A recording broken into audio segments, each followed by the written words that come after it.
بخاری مسلم میں کئی ایک احادیث ہیں پولیس رات کے حوالے سے. ایک وہ حدیث جو بخاری اور مسلم دونوں میں موجود ہے.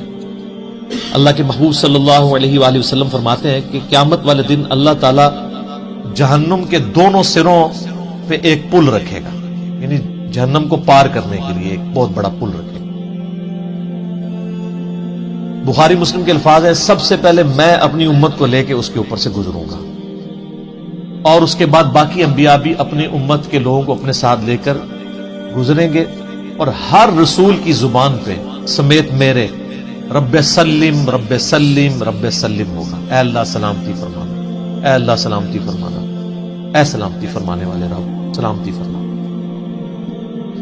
اب نماز کے بعد بھی مسلم شریف میں دعا ہے نا، اللہم انت السلام ومنک السلام تبارک یا ذا الجلال والاکرام، سلامتی.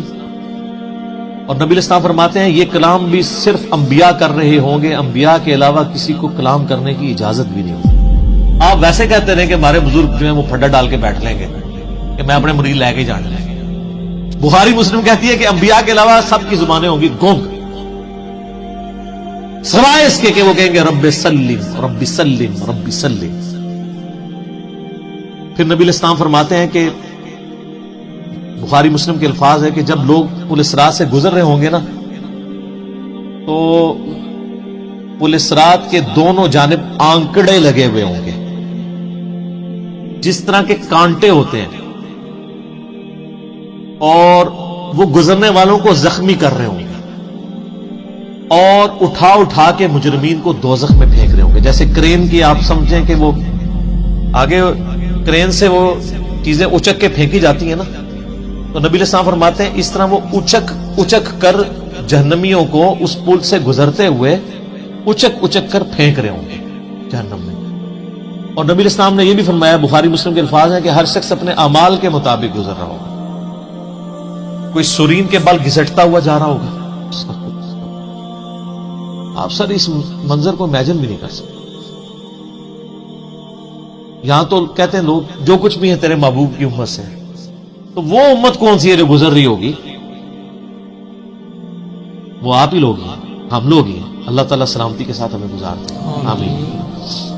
آپ نے اسلام فرمایا کہ بعض لوگ جو ہیں وہ یعنی تیز رفتاری سے گزر رہے ہوں گے، بعض گھسٹ کے اپنے اعمال کے مطابق گزر رہے ہیں، اور پھر لوگ کٹ کے دوزخ میں گر رہے ہوں گے. بخاری مسلم کے الفاظ ہیں، اس پل سے کٹ کے دوزخ میں گر رہے ہوں گے، پھر وہ دوزخ میں رہیں گے یہاں تک کہ اللہ تعالیٰ ان کے لیے کوئی فیصلہ فرما دے. بولے اعوذ باللہ تعالیٰ، اللہ تعالیٰ کی پناہ. اللہم اجرنا من النار، آمین ثم آمین.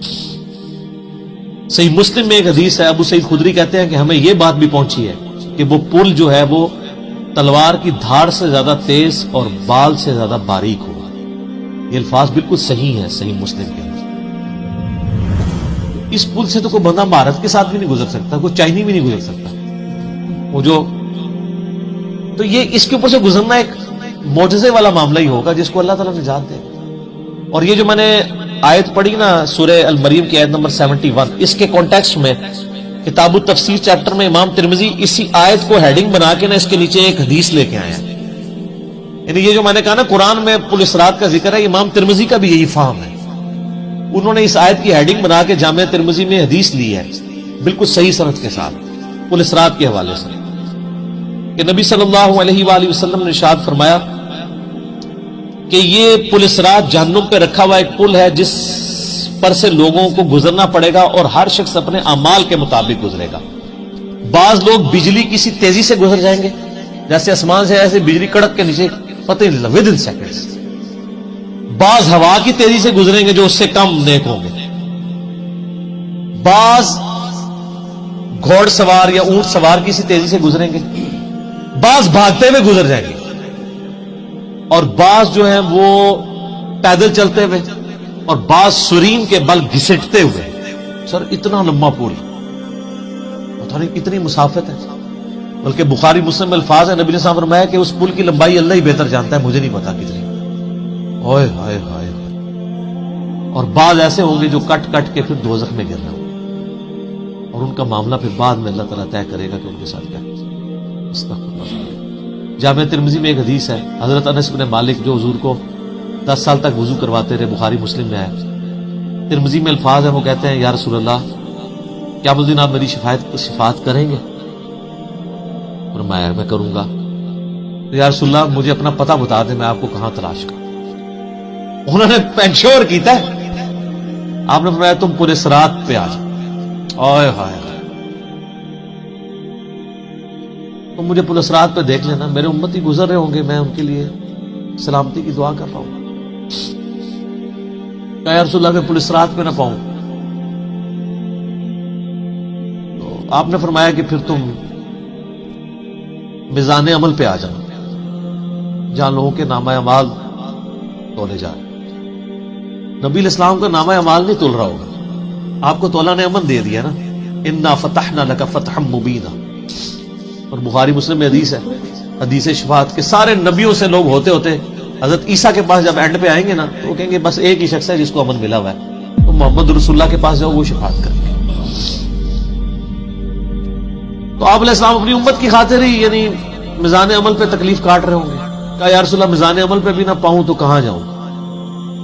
فرمایا پھر تم حوض کوثر پہ آ جاؤ، میں وہاں پہ اپنے امتیوں کو مشروب پلا رہا ہوں۔ بخاری مسلم میں درجنوں احادیث ہیں، آسمان کے ستاروں کے برابر اس کے برتن ہیں، اور جو ایک بار پیے گا وہ کبھی پیاسا نہیں ہوگا۔ جنت میں لوگ مشروب لذت کے لیے پیئیں گے، پیاس کی وجہ سے نہیں پیئیں گے۔ ان کا یا رسول اللہ اگر آپ مجھے پل صراط پہ بھی نہ ملے، میزان عمل پہ بھی نہ ملے، اور آپ صلی اللہ علیہ وآلہ وسلم حوض کوثر پہ بھی مجھے نہ ملے، تو پھر میں آپ کو کہاں تلاش کروں؟ آپ فرمایا تم مجھے تلاش کرنا، میں ان تین میں سے کسی ایک جگہ پہ ہوں۔ تو بخاری مسلم میں پھر یہ بھی آتا ہے کہ میرے حوض کوثر پہ کچھ لوگ لائے جائیں گے، میں کہوں گا اصحابی اصحابی، یہ میرے ساتھی ہیں۔ مجھے بتایا جائے گا کہ آپ کے بعد یہ دین سے الٹے قدم پھر گئے تھے، انہوں نے دین میں بدعتیں جاری کر دی تھی۔ آپ فرماتے ہیں میں کہوں گا سحقا سحقا لمن غیر بعدی، تو دور کر دو مجھ سے، میرا ان سے کوئی تعلق نہیں۔ بخاری مسلم میں الفاظ ہیں، عبداللہ ابن ابی ملیکہ جب یہ حدیث بیان کرتے تھے تو کہتے تھے اے اللہ ہم تیری پناہ میں آتے ہیں اس چیز سے کہ تیرے نبی کے وفات کے بعد ان کے دین سے الٹے قدم پھر۔ یہ وہی لوگ ہیں جو حضور کی وفات کے بعد مرتد ہو گئے تھے، مسلمہ کذاب کے ساتھ مل گئے، منکرین زکوٰۃ میں شامل ہو گئے، سیدنا ابوبکر کے خلاف کھڑے ہو گئے۔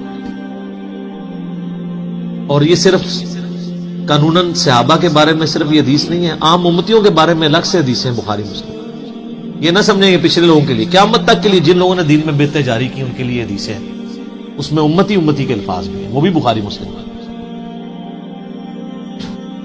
اور امت کیا کر رہی ہے؟ صحیح مسلم میں حدیث ہے، نبی علیہ السلام ایک دن اتنا روئے اور ساتھ ساتھ آیتیں پڑھ رہے ہیں قرآن کی۔ پہلے آپ نے سورہ ابراہیم کی وہ آیت پڑھی جس کا ترجمہ یوں ہے کہ ابراہیم علیہ السلام کہتے ہیں اے اللہ شیطان نے کتنے لوگوں کو بہکا دیا، تو جو شیطان کے رستے پہ چلا میرا اس سے کوئی تعلق نہیں، یعنی اعلان برات کر دیا اپنے ماننے والے۔ پھر آپ نے سورہ مائدہ کی وہ آیات پڑھی جس میں حضرت عیسیٰ علیہ السلام کی اور اللہ کی قیامت کے دن گفتگو ہوگی۔ اس میں عیسیٰ ابن مریم کہیں گے اے اللہ جب تک میں ان میں موجود تھا میں ان پر گواہ تھا، جب تو نے مجھے اٹھا لیا پھر تو اور تیری مرضی، ان کو عذاب دے یا چھوڑ دے، اعلان برات۔ حضور نے کہا کہ یا اللہ ابراہیم نے بھی اپنی امت سے اعلان برات کر دیا، عیسیٰ نے بھی کر دیا، لیکن میں کہتا ہوں میری امت میری امت۔ صحیح مسلم کے الفاظ ہیں، حضرت جبرائیل علیہ السلام آئے اور کہا کہ اللہ نے مجھے آپ کی طرف بھیجا ہے اور کہا کہ میرے محبوب سے پوچھو کہ اس کو وہ کون سی چیز ہے جو غم زدہ کر رہا ہے، حالانکہ اللہ کو سب کچھ پتا تھا۔ آپ نے فرمایا میری امت۔ تو جبرائیل علیہ السلام نے پھر اللہ کی طرف سے بشارت دی کہ نبی علیہ السلام کو کہ اللہ تعالیٰ فرماتا ہے کہ اے نبی آپ غم زدہ نہ ہو، ہم آپ کو آپ کی امت کے معاملے میں قیامت والے دن رسوا نہیں کریں گے۔ تو سبحان اللہ تو ہم پڑھتے ہیں، لیکن ہمارے ایسے کرتوت نہ ہو کہ سحقن سحقن لمن غیر آبادی نہ ہو جائے کہیں، سحقن سحقن لمن بدل آبادی نہ ہو جائے کہیں، یہ بھی تو چانسز ہے۔ استغفر اللہ واتوب الیہ۔ نبی علیہ السلام نے تو اپنی محبت کا حق ادا کر دیا، اور مسلم شریف میں حدیث ہے قیامت کا دن وہ ہے کہ جب ابراہیم علیہ السلام بھی میری طرف متوجہ ہوں گے، جس دن کوئی بھی اللہ کی بارگاہ میں کلام کرنے والا نہیں ہوگا میں ابراہیم علیہ السلام کی سفارش بھی میں کروں گا. حضور کی سفارش کے بعد انبیاء کو بولنے کا موقع ملے گا. اسی پہ وہ اعلیٰ حضرت کا شعر ہے نا، وہ جہنم میں گرا ان سے جو مستغنی ہوا، ہے خلیل اللہ کو حاجت رسول اللہ. بل ہم شعر کہہ سکتے ہیں، ہم محبت کے لیے نعرے مار سکتے ہیں، لیکن نبی علیہ السلام نے جو امت کو تعلیمات دی تھیں حجۃ الوداع کے موقع پر، غدیر خم کے موقع کے اوپر، امت نے کسی ایک وصیت کا بھی پاس نہیں. ابھی ایک دردناک ٹاپک ہے، جتنی مرضی بات کی جائے نہ ختم ہونے والی ہے.